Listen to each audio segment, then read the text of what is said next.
entanto, quero deixar aqui alguma contribuição de análise, de possibilidade de interpretação da obra do Skylab, sobretudo do ponto de vista das suas possibilidades de recepção. Mas para isso eu quero começar com a leitura de um poema, porque para quem não sabe, o Skylab, ele, além de músico, letrista, né, das suas canções, ele também escreve poemas, ele tem livros de ensaios, enfim, ele é o que podemos chamar de um intelectual, No entanto, seja no âmbito da música, no âmbito dos seus ensaios, no âmbito dos seus poemas, o que eu noto é que há uma dificuldade de recepção aqui no Brasil dos seus conteúdos, sobretudo em âmbito acadêmico. E eu vou tentar, a partir da leitura desse poema, tentar destrinchar um pouco essa questão do que se possibilidades de recepção da obra do nosso querido Skylab. Esse poema que eu vou ler aqui, que não é um soneto, é um poema que se chama Filhos do Abismo, que está um pouquinho mais para baixo, Vinícius. Filho do Abismo é um belo poema do Skylab, eu vou ler aqui com vocês. Ele diz o seguinte: se meu pai fosse músico, ou se eu fosse amigo do filho, se ao menos morasse perto, podia ser colega de sala, pertencer ao mesmo grupo. À medida que fôssemos crescendo, nos tornaríamos herdeiros. Ele, por ser filho, eu, amigo do filho. À nossa volta, outros herdeiros, seres gregários. Os velhos amigos do pai nos seriam simpáticos, abririam portas, e a história seria uma linha reta e contínua. Mas não tive sorte, nem filho, nem amigo do filho. Moro longe, sou filho do abismo. Eu acho que... daqui... Desculpa, continua. Pois não, pode falar, cara, depois...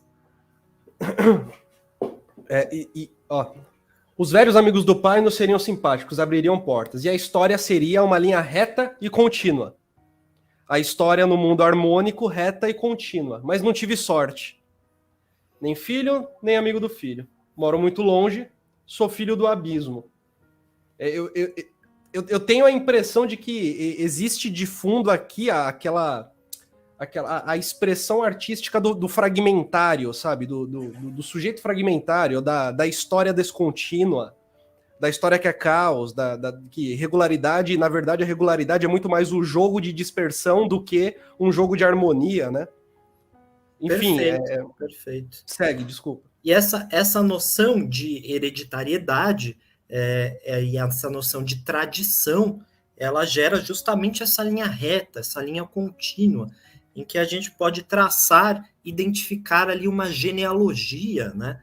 Dizer, isso daqui deriva de tais elementos artísticos, de tais elementos estéticos.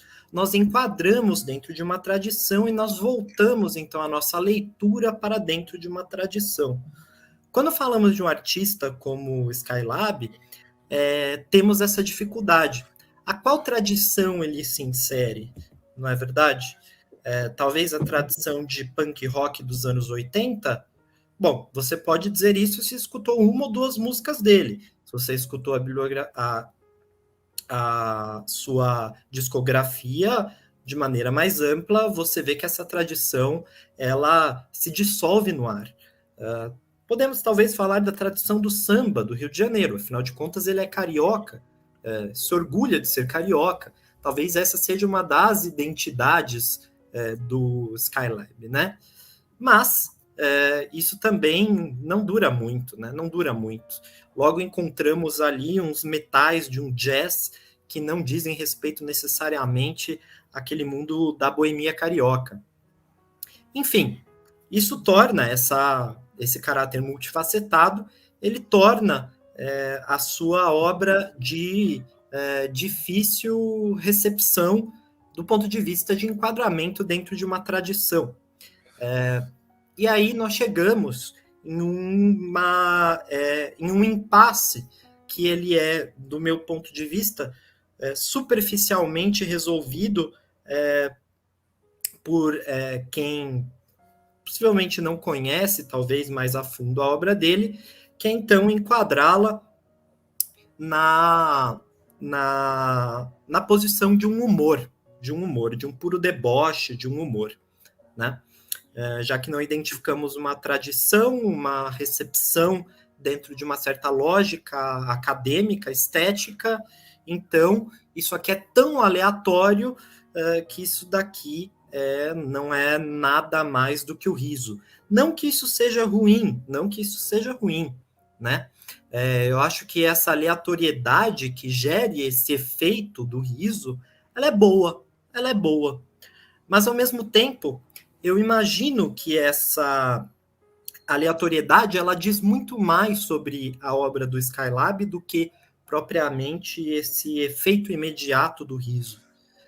Eu acho que é uma aleatoriedade que justamente tenta buscar escapar de algumas tradições e, sobretudo, pensando numa tradição filosófica aqui do Brasil, que é uma tradição que eu considero ascética.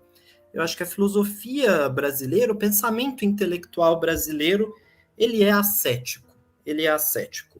Ele se preocupa, claro, com grandes problemas nacionais aqui e acolá, mas ele sempre quer se alojar dentro de cátedras, né? Ele quer se alojar dentro de cátedras, de disciplinas acadêmicas, nos quais aquele discurso possa fluir de maneira limpinha, de maneira higiênica, com uma linha reta e contínua, né? Em que existe pai, mãe, filho, filho do amigo, e que haja esse diálogo constante para o progresso, ou seja lá o que for.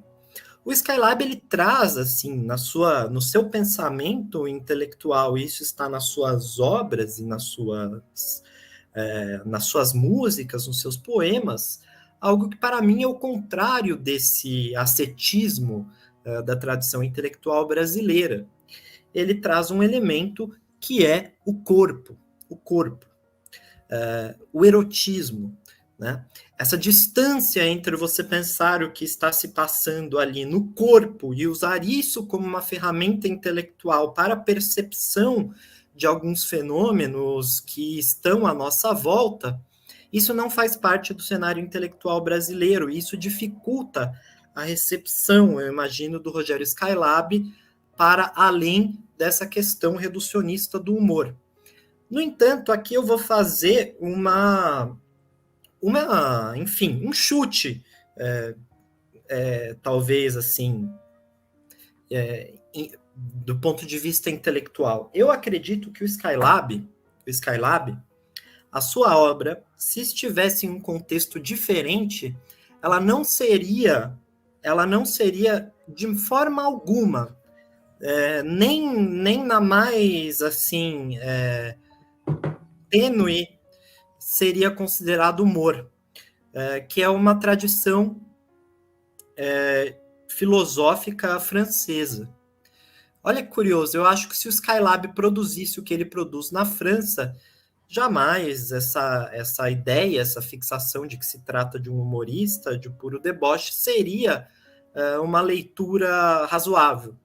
Por quê? Porque eu acho que a tradição francesa de pensamento, que começou, do meu ponto de vista, com o Marquês de Sade aqui, obras como Filosofia na Alcova, enfim, tantas outras, ela começa a trazer a questão do corpóreo, do erotismo, como uma questão justamente que cinde, né, que gera uma cisão a essa razão cartesiana, ou essa razão da virtude do Montaigne, que por acaso também era francês, e que redundou posteriormente em outros grandes pensadores da tradição francesa que trazem a questão do erotismo, de perversões, de obsessões do corpo para pensar fenômenos diversos sobre a mente humana, sobre a sociedade, sendo talvez uma das que eu mais gosto, algumas obras do Georges Bataille. Eu tenho essa obra aqui que não tem o título na capa, mas se chama História do Olho, erotismo muito presente nessa obra. Uma obra filosófica efetivamente sobre o erotismo, chama Georges Bataille, O Erotismo.